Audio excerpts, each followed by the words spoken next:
నమస్తే ఫ్రెండ్స్, నేను మీ Sravani Harsha. Welcome back to our channel. ఇవాళ మన కథ నిర్ణయం. కథని చివరి వరకు వినండి. నచ్చితే కనుక ఖచ్చితంగా తప్పకుండా ఒక్క లైక్ చేయండి. ఈ కథ పైన మీ విలువైన స్పందనని కామెంట్ రూపంలో మాకు తెలియజేయండి. కొత్తవారు ఎవరైనా చూస్తున్నట్లయితే మన ఛానల్ని సబ్స్క్రైబ్ చేసుకోండి. అంతేకాకుండా యూట్యూబ్లో కొత్తగా వస్తున్న హైప్ ఆప్షన్ని క్లిక్ చేసి హై పాయింట్స్ ఇవ్వడం మాత్రం అస్సలు మర్చిపోకండి. మీరు ఇచ్చే లైకులు, షేర్లు, కామెంట్లు, ఇంకా ఈ హై పాయింట్స్ అనేవి మరెన్నో మంచి మంచి కథల్ని మీకు చదివి వినిపించడానికి, మీ ముందుకు తీసుకురావడానికి నాకెంతగానో ప్రోత్సాహాన్ని ఇస్తాయండి. మరైతే ఇప్పుడు మనం కథలోకి వెళ్ళిపోదాము. తల్లి చనిపోయి 7 ఏళ్ళవుతున్నా ఆ వయసులో ఒంటరితనంతో చేతులు కాల్చుకుంటూ విశ్రాంతి తీసుకోవలసిన వయసులో కూడా తండ్రి వ్యవసాయం చేస్తూ కష్టపడుతున్నాడు అని తెలిసి కూడా కనీసం తండ్రిని పట్టించుకొని కొడుకు 7 ఏళ్ల తర్వాత అకస్మాత్తుగా తండ్రిని తనతో పాటు తీసుకెళ్లాలని ఎందుకు అనుకుంటున్నాడో తెలుసుకున్న తండ్రి తీసుకున్న నిర్ణయం ఏమిటి అనేది కథలో మనం చూద్దామండి. రఘురామయ్య గారు ఉదయాన్నే 5 గంటలకే నిద్రలేచి పొలం పనులు చేయడానికి పొలానికి వెళ్లారు. అప్పటికింకా సూర్యుడు రాలేదు. రాత్రి చీకట్లు ఇంకా సమసిపోలేదు. ఇంకా మసకగానే ఉంది. ఆయనకు ఆ రోజు రాత్రంతా బొత్తిగా నిద్ర పట్టలేదు. చాలా ఉదయాన్నే మెలకు వచ్చేసింది. అందుకే లేచిందే తడవుగా పొలానికి వచ్చేశారు. 7 ఏళ్ల క్రితం భార్య పోయిన దగ్గర నుంచి ఆ పొలమే ఆయనకి తోడు నీడ. కష్టమొచ్చినా, బాధొచ్చినా, అనారోగ్యం వచ్చినా రోజు పొలానికి వెళ్ళి రావలసిందే. మరీ మనసు బాగోకపోయినా పొలంలోనే చాలాసేపు కూర్చుని ఆ భూమి తల్లితో, చెట్లతో మాట్లాడుతూ ఉండేవారాయన. చాలా ఏళ్ల నుంచి ఆ పొలంలోని చెట్లతో, మొక్కలతో, ఆ భూమితో ఆయనకి సహవాసం ఎక్కువ. అందుకే ఆ సమయంలో చీకటిలో కూడా ఆయన పొలంలో పనులు చేస్తూ ఉన్నారు. కాసేపటి తర్వాత, ఏంటి రఘురామయ్య, ఇవాళ తొందరగా వచ్చేసినట్టున్నావు పొలానికి అన్న పిలుపు విని వెనక్కి తిరిగి చూశారు రఘురామయ్య గారు. పిలిచింది పక్క పొలం ఆసామి రాఘవయ్య గారు. ఏం లేదు రాఘవయ్య, ఇంట్లో అయినా చేసేదేముంది, అక్కడ మాత్రం నా కోసం ఎవరున్నారని. ఎక్కడైనా సరే నేను ఒంటరి వాణ్ణే కదా, అందుకే పొద్దున్నే పొలానికే వచ్చేశాను అన్నాడు. అది సరే గాని, నీ కొడుకు సుబ్రహ్మణ్యం నిన్ను హైదరాబాద్ తీసుకెళ్తాను వచ్చేయమంటున్నాడు అన్నావు కదా, మరి దాని గురించి ఏం ఆలోచించావు? నువ్వు ఏ నిర్ణయం తీసుకున్నావు? వచ్చే వారం మీ వాడు నిన్ను తీసుకెళ్లడానికి వస్తే హైదరాబాద్ వెళ్ళిపోతావా అంటూ ప్రశ్నించాడు రాఘవయ్య. తల అడ్డంగా ఊపాడు రఘురామయ్య. ఏం, ఈ వయసులో భార్య తోడు కూడా లేకుండా చేతులు కాల్చుకుంటున్నావు నువ్వు?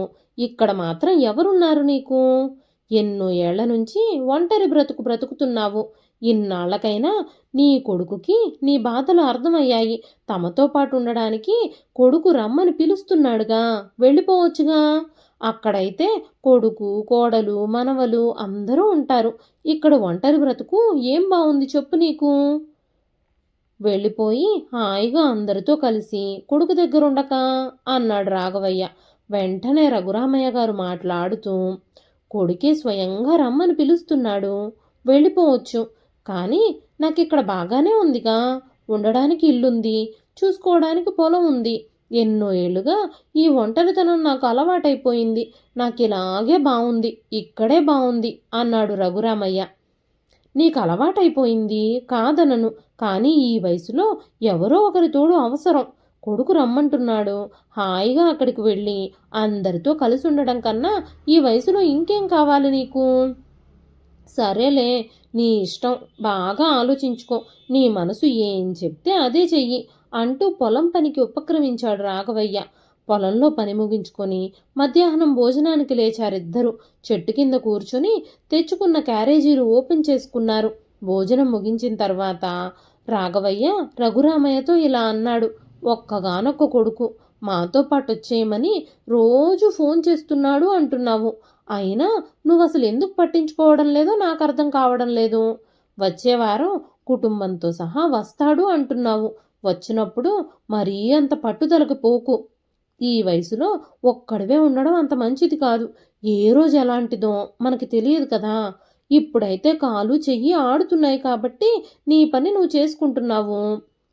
ఇంత ఉడకేసుకుని తింటున్నావు. రోజులన్నీ ఇలాగే ఉండాలని లేదు కదా. బాగా ఆలోచించుకో. నీకు వయసు పెరుగుతుంది. రేపు ఏ అనారోగ్యమో వస్తే నిన్ను చూసుకోవడానికి ఎవరుంటారు అన్నాడు రాఘవయ్య. ఆ మాటలు విన్న రఘురామయ్య ఆలోచనలో పడ్డాడు. నిర్లిప్తంగా చూస్తూ మౌనంగా ఆలోచించుకుంటూ కూర్చున్నాడు.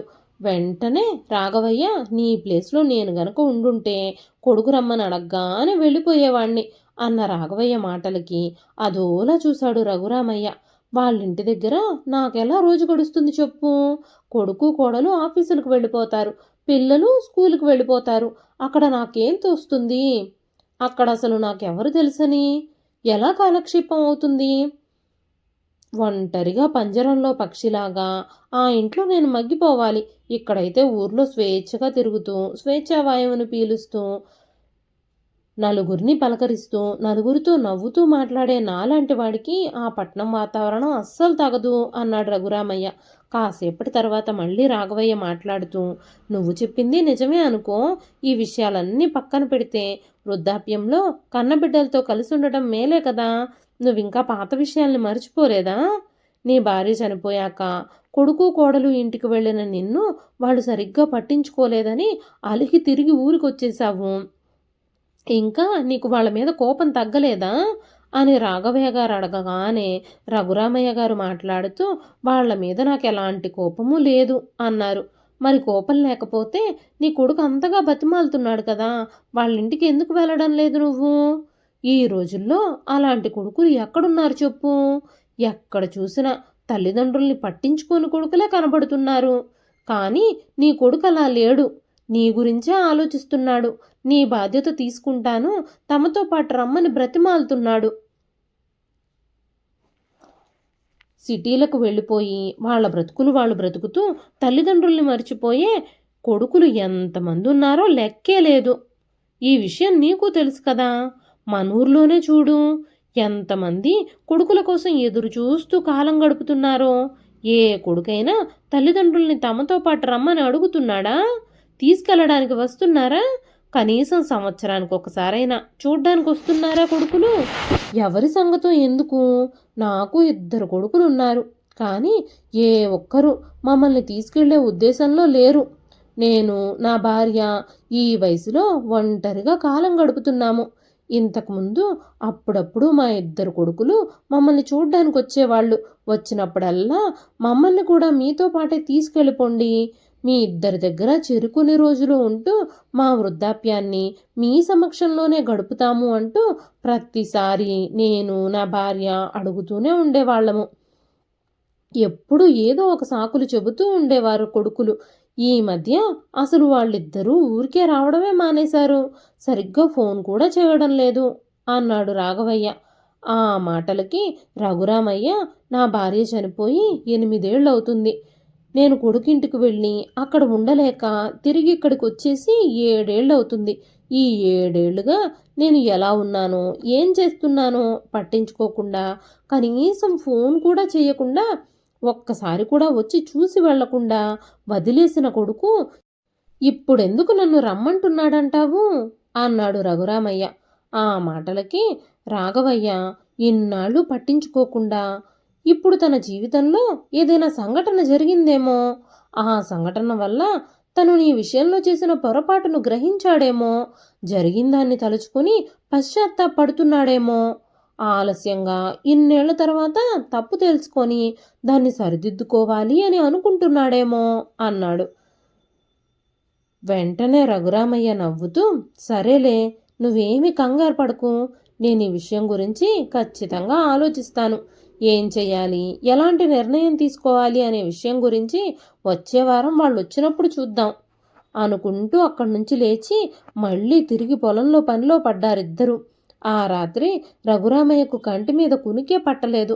ఆరుబయట మంచం వేసుకుని పడుకొని ఆకాశంలోకి చూస్తూ ఆలోచిస్తూ ఉంటే గతమంతా తెరలు తెరలుగా ఆయన కళ్ళ ముందు కదిలింది. రఘురామయ్యది అంత సంపన్న కుటుంబం ఏమీ కాదు. ఊర్లో చిన్న ఇల్లుంది. భార్య కట్నంగా తెచ్చిన ఎకరం పొలం, అది కూడా సరిగ్గా పండని బీడు భూమి. పెళ్ళైన చాలా ఏళ్ల తరువాత ఎన్నో పూజలు, వ్రతాలు, నోములు ఫలితంగా వారికి సుబ్రహ్మణ్యం పుట్టాడు. రఘురామయ్య గారికి ఆయన భార్యకి ఎన్నో ఏళ్ల తర్వాత, ఎన్నో ఎదురుచూపుల తర్వాత పుట్టిన కొడుకంటే ప్రాణం. ఇద్దరూ సుబ్రహ్మణ్యాన్ని అల్లారు ముద్దుగా పెంచారు. తాను చేసే ప్రైవేట్ ఉద్యోగంతో ఒక్కగానొక్క కొడుకు సుబ్రహ్మణ్యాన్ని చాలీచాలని జీతమైన మంచి చదువులే చదివించాడు రఘురామయ్య. సుబ్రహ్మణ్యానికి మంచి కంపెనీలో ఉద్యోగం వచ్చి హైదరాబాదులో సెటిల్ అయ్యాడు. అదే ఆఫీసులో పనిచేస్తున్న సుజాతతో పరిచయమై ఆ పరిచయం ప్రేమగా మారి పెళ్లి చేసుకోవాలి అని అనుకున్నాడు. తన ప్రేమ విషయాన్ని తల్లిదండ్రులతో చెప్పి సుజాతతో తన పెళ్లికి తల్లిదండ్రులిద్దరినీ ఒప్పించడానికి ప్రయత్నించాడు సుబ్రహ్మణ్యం. కొడుకు కోరికని కాదనలేకపోయారా తల్లిదండ్రులు. సుజాతనిచ్చి పెళ్లి చేసేశారు. అప్పుడప్పుడు పండగలకు వస్తూ ఉండేవారు కొడుకు కోడలు. కోడలిది కాస్త చదువుకున్న సంపన్నమైన కుటుంబమే.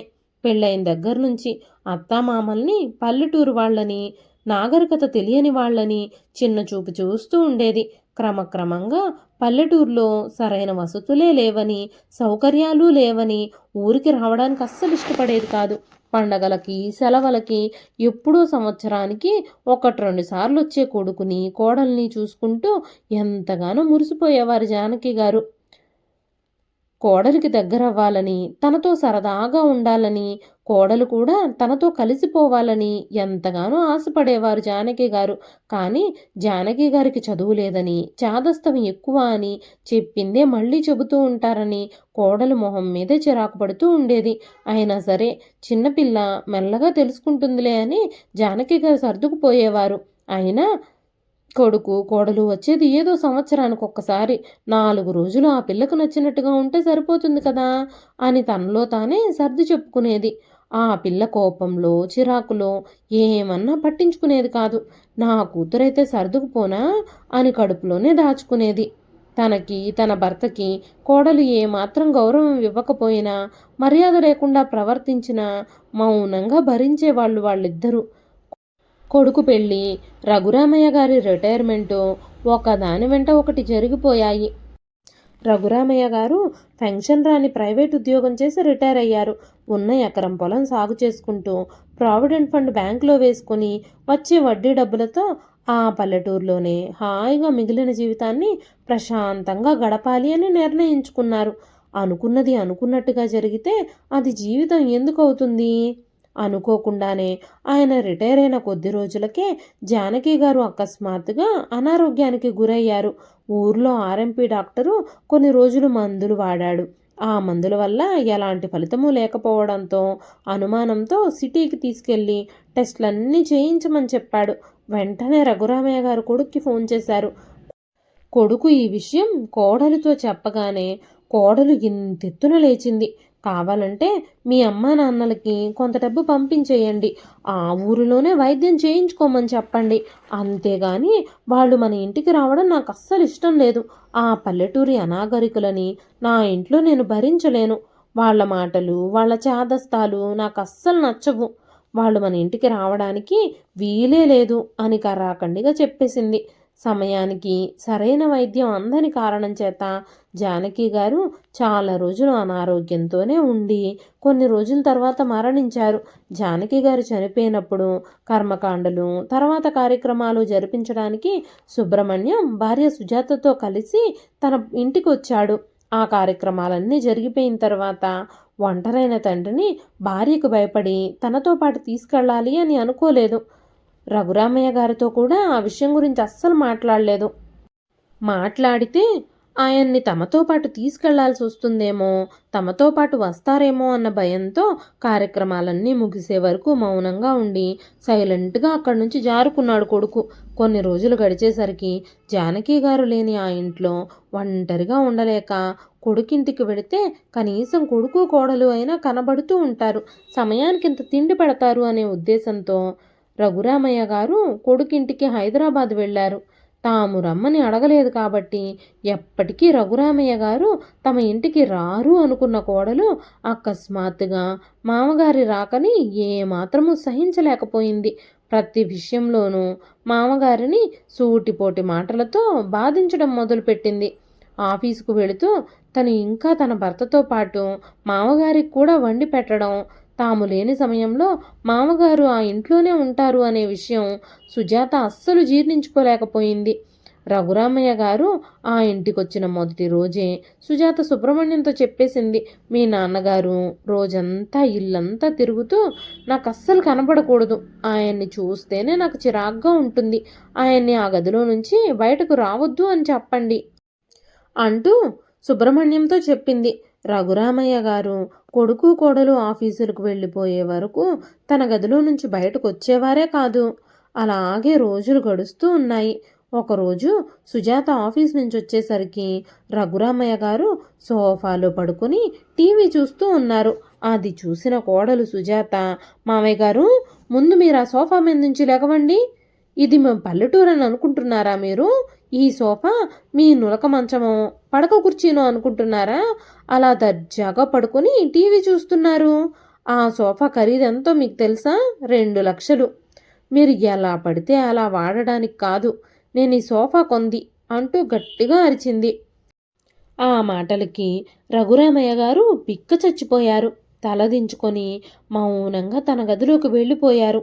అది మొదలు ఆయన ఎప్పుడూ సోఫాలో కూర్చుని టీవీ కూడా చూడలేదు. అసలు సోఫా వైపు కన్నెత్తి కూడా చూసేవారు కాదాయన. కొడుకు కోడలు ఇంట్లో అన్నం పెద్దగా తినరు. ఉదయం స్ప్రౌట్స్, ఫ్రూట్ సలాడ్లు, రాత్రికి పుల్కాలు, శాండ్విచ్లు, బ్రెడ్ టోస్ట్లు, పిజ్జా, బర్గర్లు ఇలాంటివే తింటారు. రఘురామయ్య గారికి అవన్నీ అస్సలు సహించేవి కావు. అవి అరగక కడుపు నొప్పి వస్తూ ఉండేది. అమ్మా సుజాత, నాకు కొంచెం అన్నం పెడతావా? ఇవన్నీ నేను తినలేకపోతున్నాను. కనీసం పెరుగో ఊరగాయో అయినా వేసుకుని తింటాను. నా కోసం కొంచెం అన్నం వండమ్మా అని అడిగారు ఒకరోజు. చూడండి మావయ్య గారు, పల్లెటూరి వాళ్ళల్లాగా పెరుగన్నాలు ఊరగాయలు ఇక్కడ ఎవ్వరూ తినరు. మేం పెట్టింది తిని ఒక మూలన పడుండండి. మీరు చెప్పే మెనువులన్నీ రెడీ చేయడం నా వల్ల కాదు. మేమేమీ మీ కింద సర్వెంట్లమేమీ కాదు. మీ హద్దుల్లో మీరుండడం మంచిది అంది. రఘురామయ్య గారు మౌనంగా తలదించుకున్నారు. కొడుకింటికి వెళ్ళిన దగ్గర నుంచి రఘురామయ్య గారికి కడుపు నిండా తిండి కూడా లేదు, కంటి నిండా నిద్ర లేదు. ఏ ఒంటరితనాన్నైతే ఆయన పోగొట్టుకోవాలని కొడుకింటికి వచ్చారో ఆ ఒంటరితనం ఇప్పుడు ఇంకా ఇంకా ఎక్కువైపోయింది. దానికి తోడు అనారోగ్యం కూడా. కోడలు పెట్టే తిండి అరగక ప్రతి రాత్రి కడుపు నొప్పితో ఆయన బాధపడుతూనే ఉండేవారు. కనీసం ఊర్లో అయితే చెయ్యి కాలు కాల్చుకున్నా కడుపుకు తిండి సంగతి పక్కన పెడితే రోజు ఉదయం లెగిస్తే సాయంత్రం వరకు ఎవరో ఒకరు పలకలిస్తూ 4 మాటలు మాట్లాడుతూ కాలక్షేపం అవుతూ ఉండేది. రోజు ఎలా గడిచిపోయిందో తెలియకుండానే గడిచిపోయేది. కానీ కొడుకు కోడలు భార్య చనిపోయి ఒంటరి అయిన ఆయన ఒంటరితనాన్ని భర్తీ చేస్తారేమో అని భావించి కొడుకింటికొచ్చారాయన. ఇక్కడ ఆయన ఒంటరితనం రెట్టింపయిందే తప్ప ఏమాత్రమూ తగ్గలేదు. ఒకరోజు రాత్రి నిద్ర పట్టక రఘురామయ్య గారు హాల్లో అటు ఇటు తిరుగుతూ ఉన్నారు. అదే సమయంలో కొడుకు గదిలో నుంచి మాటలు చిన్నగా వినబడుతున్నాయి. కొడుకు కోడలు దేనికో వాదించుకుంటున్నారు. ఆ మాటలు విన్న రఘురామయ్య గారు హతాశులయ్యారు. మీ నాన్నగారిని భరించడం నా వల్ల కాదు, ఆయన్ని తిరిగి మీ ఇంటికి పంపించేయండి అంటుంది కోడలు. ఆయనకు మనం తప్ప ఈ లోకంలో ఇంక ఎవరున్నారు? ఇప్పుడు మా అమ్మ కూడా ఈ లోకంలో లేదు. తిరిగి ఇప్పుడు మా నాన్నగారు మా ఇంటికి వెళ్ళిపోయి ఏం చేస్తారు? ఒక్కరే ఎలా ఉంటారు అంటున్నాడు సుబ్రహ్మణ్యం. ఆ విషయాలన్నీ నాకు తెలీదు. మీ నాన్నగారు మాత్రం మన ఇంట్లో ఉండడానికి వీల్లేదు. ఊరికి వెళ్ళి మీ నాన్నగారు ఒంటరిగా కష్టపడాల్సి వస్తుంది అని మీకు అనిపిస్తే ఆయన్ని ఏదైనా ఓల్డేజ్ హోమ్లో చేర్పించండి అంటుంది సుజాత. ఆ మాటలకి సుబ్రహ్మణ్యం మాట్లాడుతూ, సరే నువ్వు తొందరపడకు, నేను ఏదో ఒక విషయం ఆలోచిస్తాను, నాకు కొంచెం టైం ఇవ్వు, ఈ సమస్యని నేను పరిష్కరిస్తాను, నీకు నచ్చినట్టుగానే అన్నీ చేద్దాం, కొన్ని రోజుల్లోనే మా నాన్నని ఓల్డేజ్ హోమ్లో జాయిన్ చేయడానికి అన్ని ఏర్పాట్లు చేస్తాను అంటున్నాడు సుబ్రహ్మణ్యం. ఈ మాటలు విన్న రఘురామయ్య గారికి తన కాళ్ళ కింద నేల జారిపోయినట్టు అనిపించింది. కోడలు ఆ ఇంట్లో ఆయన ఉనికిని సహించలేకపోయినా కొడుకైన తండ్రిపైన ప్రేమ అనురాగం ఆప్యాయత కలిగి ఉన్నాడేమో అనుకున్నారాయన. వృద్ధాప్యంలో తండ్రి బాధ్యత తనదే అని కొడుకు అనుకుంటున్నాడు అని వీలయ్యారు. అందుకే భార్య చనిపోయి ఆ ఇంట్లో ఒంటరిగా ఉండలేక కొడుకు దగ్గరకు వెళ్లారు. కానీ కొడుకు కోడలు సంభాషణ ఒక్కసారిగా ఆయన మనసును కలచివేసింది. ఇక అక్కడ ఒక్క క్షణం కూడా ఉండలేక మరుసటి రోజు కొడుకు కోడలు ఆఫీసులకు వెళ్ళగానే వాళ్ళకొక్క మాట కూడా చెప్పకుండానే బయలుదేరి ఊరికొచ్చేశారు. సాయంత్రం ఆఫీసుల నుంచి వచ్చిన కొడుకు కోడలు రఘురామయ్య గారి ఇంట్లో కనిపించకపోయేసరికి హమ్మయ్య, ఒక్క మాట కూడా చెప్పకుండానే పీడంతా వదిలిపోయింది అని సంతోషించారు. కొడుకు కూడా ఆయనకొక్క ఫోన్ కూడా చేయలేదు. అసలు ఎందుకు వెళ్ళిపోయాడో, ఎక్కడికి వెళ్ళిపోయాడో, ఎలా వెళ్ళాడో కూడా అడగలేదు. అప్పటినుంచి కొడుకు కోడలు తన వైపు కన్నెత్తి కూడా చూడలేదు. అసలు బ్రతికున్నాడా చచ్చిపోయాడా అని కూడా పట్టించుకోలేదు. ఇన్నేళ్లల్లో ఒక్కసారి కూడా ఆయనని చూడ్డానికి ఊరికి రాలేదు. ఎలా ఉన్నాడో ఏమిటో, ఆడదిక్కు లేకుండా ఎన్ని ఇబ్బందులు పడుతున్నాడో అని కూడా పట్టించుకోలేదు. కానీ ఇప్పుడు ఇంత ప్రేమని వలకబోస్తూ రోజు ఫోన్లు చేస్తూ తమ దగ్గరికి వచ్చేయమని ఎందుకు అడుగుతున్నాడో కూడా రఘురామయ్య గారికి అర్థం కావడం లేదు. ఎంత ఆలోచించినా ఆయన మనసు మాత్రం కొడుకు తన మీద చూపించే ప్రేమ అబద్ధమే అని చెబుతుంది. సరేలే, ఇప్పుడు ఆలోచించి ఎందుకు మనసంతా పాడు చేసుకోవాలి? సుబ్రహ్మణ్యం వస్తే అసలు విషయం ఏమిటో తెలుస్తుంది కదా. కొడుకుని కోడల్ని రానివ్వు, అప్పుడే చూసుకుందాం, అప్పటిదాకా ప్రశాంతంగా ఉందాం అనుకున్నారు రఘురామయ్య గారు. ఆ తర్వాత ఆదివారం ఆఫీస్కి సెలవు కావడంతో భార్య పిల్లలతో సుబ్రహ్మణ్యం ఊరికొచ్చాడు. ఆ సమయానికి రఘురామయ్య గారు ఇంట్లో లేకపోవడంతో రఘురామయ్య గారు ఇంట్లో లేరు అంటే ఖచ్చితంగా పొలానికే వెళ్ళుంటారు అని ఆలోచించి భార్యని పిల్లల్ని తీసుకొని పొలానికి వచ్చాడు సుబ్రహ్మణ్యం. అక్కడే పక్కన పొలంలో పనిచేస్తున్న రాఘవయ్య గారిని చూసి అంకుల్ బాగున్నారా అని పలకరించాడు సుబ్రహ్మణ్యం.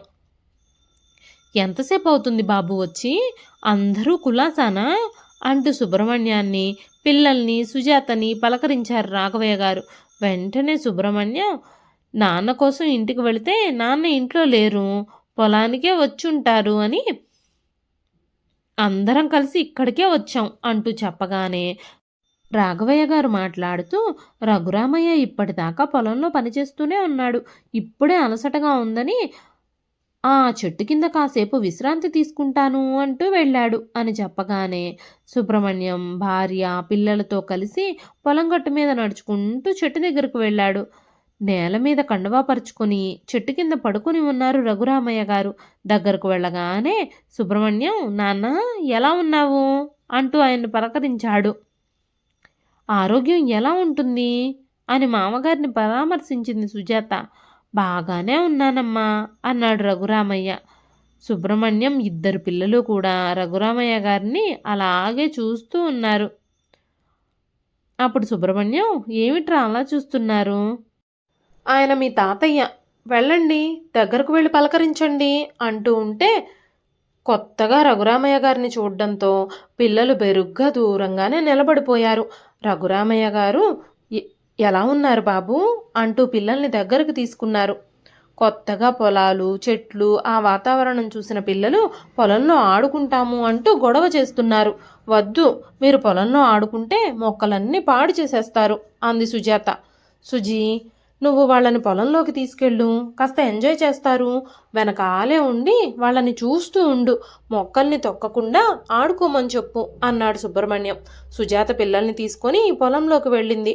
పొలం గట్టు మీద ఉన్న వేప చెట్టు కింద ఉన్న బెంచీ మీద కూర్చున్నారు రాఘవయ్య, రఘురామయ్య, సుబ్రహ్మణ్యం. కాసేపు ముగ్గురు పిచ్చాపాటి విషయాలు మాట్లాడుకున్నారు. అంతలోనే రాఘవయ్య లేచి వెళ్ళిపోబోతూ ఉండగా రఘురామయ్య రాఘవయ్యతో నువ్వెక్కడికి వెళ్ళిపోతున్నావు రాఘవయ్య, కూర్చో అన్నారు. మీరిద్దరూ మాట్లాడుకుంటారుగా, మధ్యలో నేనెందుకు? తండ్రి కొడుకులిద్దరూ కాసేపు కష్టసుఖాలు సుఖదుఖాలు మాట్లాడుకోండి అని నవ్వాడు రాఘవయ్య.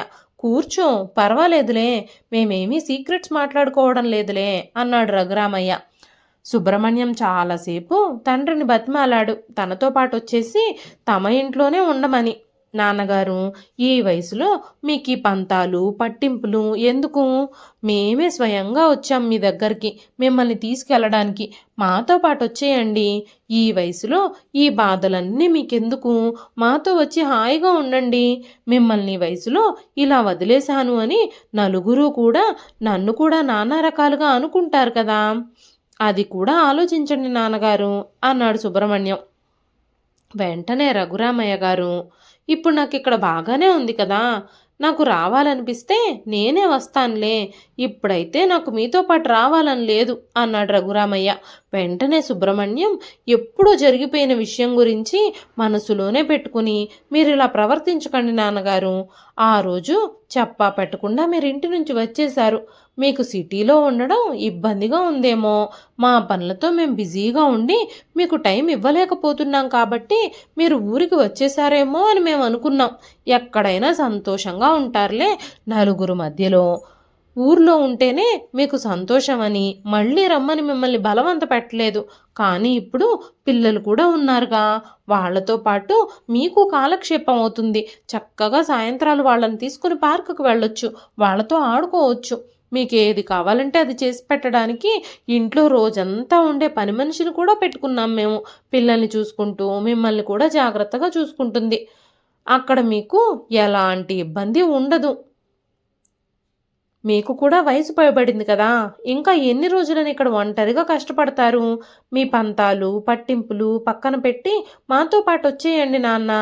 మీకోసమే కదా మేమందరము ఇంత దూరం వచ్చింది అంటూ మాట్లాడుతున్నాడు సుబ్రహ్మణ్యం. కానీ రఘురామయ్య గారు, సుబ్బు, నాకు వయసు పెరిగింది నిజమే, కాదని అనడం లేదు. కానీ ఇప్పుడు నేను ఆరోగ్యంగానే ఉన్నాను కదా, నా పనులు నేనే చేసుకోగలుగుతున్నాను కూడా.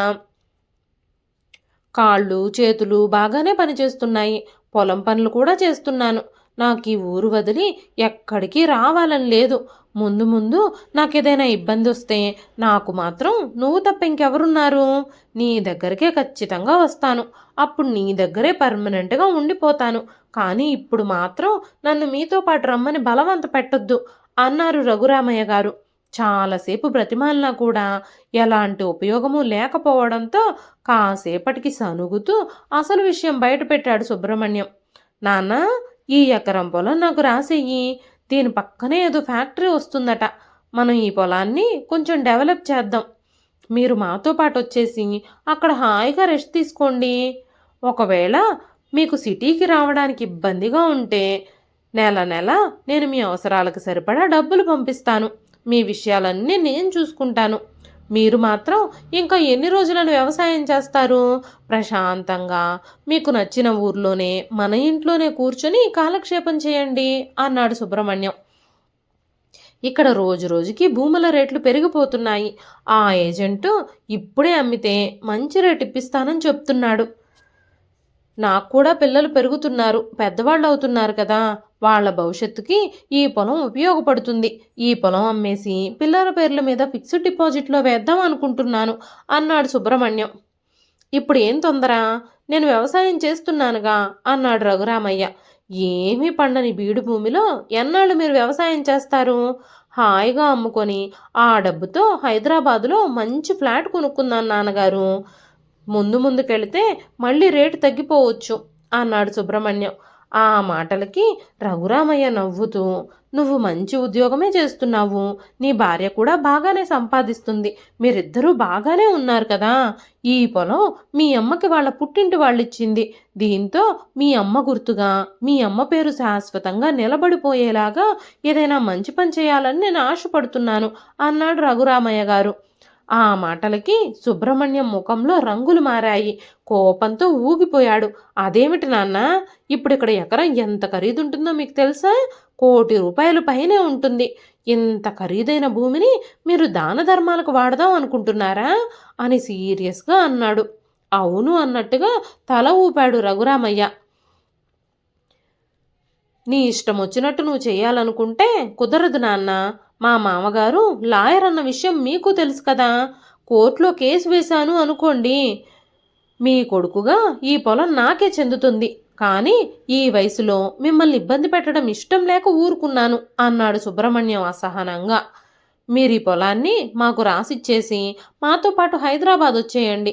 కనీసం చివరి రోజుల్లో కొడుకుతో ఉన్న తృప్తైనా మీకు మిగులుతుంది. లేకపోతే నేనేం చేస్తానో నాకే తెలియదు. మిమ్మల్ని ఈ వయసులో కోర్టుల చుట్టూ తిరిగేలా చేస్తాను అంటూ కోపంతో అరిచాడు సుబ్రహ్మణ్యం. కోర్టుకెళ్తే వెళ్ళు. నువ్వు ఎక్కడికెళ్ళినా ఈ పొలంలో ఒక్క సెంటు భూమి కూడా నీకు రాదు. ఇన్నాళ్ళు నీకు తెలియకుండా దాచిపెట్టిన ఒక నిజం ఉంది. ఆ నిజం ఇప్పుడు నీకు చెప్పాల్సిన అవసరం వచ్చింది కాబట్టి చెబుతున్నాను. నువ్వు మీ అమ్మకి నాకు సొంత కొడుకువేమీ కాదు. మాకు పెళ్ళయ్యి 10 ఏళ్ళైనా పిల్లలు కలగకపోతే మోపిదేవి గుడిలో నిద్ర చేస్తే పిల్లలు పుడతారు అని ఎవరో చెప్పిన మాటలు విని నిద్ర చేయడానికి గుడికి వెళ్ళాం. ఆ తర్వాత రోజు తెల్లవారుజామున తిరిగొస్తూ ఉండగా రోడ్డు మీద ఏడుస్తూ నెలల పిల్లాడిగా నువ్వు కనిపించావు. మీ అమ్మ నేను నిన్ను చూసి ఎంతగానో జాలిపడ్డాం. మనకి పిల్లలు లేరని ఆ దేవుడే మనకి ఈ పిల్లాడు ఎదురుపడేలా చేశాడేమో. నెలల బిడ్డ ఎవరు వదిలిపెట్టారో పసిబిడ్డని పొత్తిళ్లల్లో. పాపం ఆ పిల్లాడిని చూస్తే నాకు జాలిగా ఉందండి. మనమే పెంచుకుందామండి అని మీ అమ్మ అడిగిన మాటల్ని, తన కళ్ళల్లో కనిపించిన ఆశని కొట్టి పారేయలేక, మీ అమ్మని నిరుత్సాహపరచలేక నిన్ను మాతో పాటే తెచ్చుకొని ప్రేమగా పెంచుకున్నాం. ఆ తర్వాత మాకిక పిల్లలు పుట్టలేదు అన్నాడు రఘురామయ్య. సుబ్రహ్మణ్యం హతాశుడై చూశాడు. అతని ముఖం కత్తివేటుకు నెత్తురు చుక్కలేనట్టుగా తెల్లగా పాలిపోయింది. అక్కడే ఉన్న రాఘవయ్య, ఇప్పుడు అవన్నీ ఎందుకు రఘురామయ్య? ఆ విషయాలన్నీ చెప్పి పిల్లాడి మనసు బాధ పెట్టడం తప్ప అన్నారు. ఎప్పటికైనా తెలుసుకోవాల్సిందే కదా. తెలుసుకొని వాడు కూడా కోర్టులు కేసులు అంటూ పెద్ద పెద్ద మాటలే మాట్లాడుతున్నాడు కదా. నిజం తెలుసుకున్న తర్వాత ఏ కోర్టుకు వెళతాడో ఏమని కేసు పెడతాడో నేను చూస్తాను అన్నాడు రఘురామయ్య గారు. రెక్కలు ముక్కలు చేసుకొని పెంచి పెద్ద చేసిన తండ్రి బాధ్యత అయితే తీసుకోడు కానీ ఆస్తి కోసం వచ్చాడు. ఆ రోజు నేను జాలిపడి వీడిని పెంచకపోయి ఉంటే రోడ్డు మీద అనాథలా చచ్చిపోయి ఉండుండేవాడు. ఇలాంటి వీడు నా భార్య అనారోగ్య పరిస్థితుల్లో ఉంది అని ఫోన్ చేస్తే కనీసం సిటీకి తీసుకెళ్ళి మంచి వైద్యం కూడా అందించలేదు. ఇలాంటి వాళ్ళకి నా భార్యకి వాళ్ళ పుట్టింటి వాళ్ళు ఇచ్చిన పొలం కావాలట. ఎలా తీసుకుంటారో నేను చూస్తాను అని కోపంగా అన్నాడు రఘురామయ్య. కాసేపు నిశ్శబ్దంగా తల వంచుకుని కూర్చుని ఆ తర్వాత మెల్లగా తలెత్తి వెళ్ళొస్తాను నాన్న అంటూ సుజాతని పిల్లల్ని తీసుకొని అక్కడి నుంచి వెళ్ళిపోయాడు సుబ్రహ్మణ్యం. సుబ్రహ్మణ్యం కుటుంబం అంతా ఆ ఊరు నుంచి వెళ్ళిపోయింది. ఆ రోజు రాత్రి భోజనం చేశాక రఘురామయ్య ఇంటి ముందు నులక మంచం వేసుకొని పడుకున్నాడు. అదే సమయంలో రాఘవయ్య అక్కడికొచ్చాడు. మెల్లగా రఘురామయ్య పక్కన కూర్చుని, రఘురామయ్య, ఆ రోజు అక్కడ గుడిలో నిద్ర చేసి వచ్చాక జానకి నెల తప్పిందని, ప్రసవ సమయంలో కూడా బిడ్డ అడ్డం తిరిగి 3 రోజులు నొప్పులు పడ్డాక చాలా కష్టం మీద జానకి డెలివరీ అయ్యిందని, ఆ తర్వాత నీకు కొడుకు పుట్టాడని నాకు తెలుసు అనగానే, అవును అందుకేగా వాడికి సుబ్రహ్మణ్యం అని పేరు పెట్టుకుంది అన్నాడు రఘురామయ్య. మరి నీ కొడుకుతో అబద్ధం ఎందుకు చెప్పావు? అసలు నువ్వు నాకు పుట్టనే లేదు, రోడ్డు మీద దొరికావు అని చెప్పడం ఎందుకు? నీకు ఆ పొలం ఇవ్వడం ఇష్టం లేకపోతే నేను ఇవ్వను, ఇది నాది అని చెప్పుండొచ్చు కదా అని అడిగాడు రాఘవయ్య. అలా చెప్పుండకపోతే చాలా పెద్ద గొడవ జరిగేది. మా వియ్యంకుడు పెద్ద క్రిమినల్ లాయరు. నన్ను కోర్టుకు లాగి ఏదో విధంగా ఈ పొలం కాజేయాలని చూస్తాడు. వాళ్ళకి అలాంటి అవకాశం ఇవ్వకూడదని నేను ఇలా చేశాను. ఇప్పుడు అర్థమైందా నీకు మా వాడు నా మీద ఎందుకంత ప్రేమ వలకబోస్తున్నాడో? ఈ పొలానికి కోట్లల్లో ధర పలుకుతుందట. అందుకే ఇంటికి రమ్మని నాటకాలు ఆడుతున్నాడు నా దగ్గర. ఆ పొలం వాడి పేరు మీద రాయించుకొని మళ్ళీ నన్ను ఇంటి నుంచి గెంటేస్తారు. నాకు ఖచ్చితంగా తెలుసు నా కోడలి మనస్తత్వం, నా కొడుకు మనస్తత్వమును. జానకి దూరమైన బాధలో నేను వాళ్ళింటికి వెళితే నన్ను అస్సలు మనిషిగా కూడా లెక్క చేయలేదు వాళ్ళు. కోడలైతే నన్ను వృద్ధాశ్రమానికి పంపించేయమంది. దానికి గంగిరెద్దులా తలూపుతూ మావాడు కూడా నన్ను వృద్ధాశ్రమంలో వదిలి రావడానికే నిర్ణయించుకున్నాడు. అందుకే నేను వాళ్ళెవ్వరికీ చెప్పకుండా అక్కడి నుంచి ఉదయాన్నే బయలుదేరి వచ్చేశాను. ఇప్పుడు మళ్ళీ నాటకాలాడుతూ నా దగ్గరికి వస్తే వాళ్ళ ఆటలు సాగనిస్తాను అని అనుకున్నావా అన్నాడు రఘురామయ్య. మరిప్పుడు ఆ పొలాన్ని ఏం చేద్దాం అనుకుంటున్నావు అని అడిగాడు రాఘవయ్య. ఈ రోజుల్లో వృద్ధాశ్రమాల అవసరం బాగా పెరిగిపోయింది.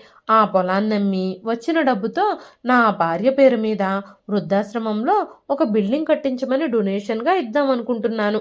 ఆ పొలం నా భార్యకు వాళ్ళ పుట్టింటి వాళ్ళిచ్చింది. అనారోగ్యంతో ఉన్న తల్లిని కనీసం పట్టించుకొని తల్లిపోయి ఒంటరైన తండ్రిని ఆదరించని నా కొడుకుకి ఆ పొలం చెందే కంటే ఇలాంటి మంచి పని ఏదైనా చేస్తే నా భార్య ఆత్మకి శాంతి చేకూరుతుంది. లేదంటే మన ఊర్లోనే ఇప్పుడు నేనుంటున్న ఇంటినే వృద్ధాశ్రమంగా మార్చాలి అన్న ఆలోచన కూడా ఉంది. బాగా ఆలోచించుకొని ఏం చేయాలి అనే నిర్ణయం నేను తీసుకుంటాను. నేను చనిపోయాక కూడా ఆశ్రమం మంచిగా నడవడానికి ఏం చెయ్యాలో అన్నీ చేస్తాను అంటూ చెప్పాడు రఘురామయ్య. ఇదండి ఈరోజు కథ. ఈ కథ మీకు ఎలా అనిపించింది? కథ నచ్చితే ఒక లైక్ చేయండి. ఈ కథ పైన మీ విలువైన స్పందనని కామెంట్ రూపంలో మాకు తెలియజేయండి. మరెన్నో ఇలాంటి ఇంట్రెస్టింగ్ కథల కోసం మన ఛానల్ని సబ్స్క్రైబ్ చేసుకోండి. అంతేకాకుండా యూట్యూబ్లో కొత్తగా వస్తున్న హైప్ ఆప్షన్ని క్లిక్ చేసి హై పాయింట్స్ ఇవ్వడం మాత్రం అస్సలు మర్చిపోకండి. మీరు ఇచ్చే లైక్లు, షేర్లు, కామెంట్లు, ఇంకా ఈ హై పాయింట్స్ అనేవి మరెన్నో మంచి మంచి కథల్ని మీకు చదివి వినిపించడానికి, మీ ముందుకు తీసుకురావడానికి నాకు ఎంతగానో ప్రోత్సాహాన్ని ఇస్తాయండి. మరొక మంచి కథతో రేపు మళ్ళీ కలుస్తాను. అంతవరకు సెలవు. ఉంటానండి.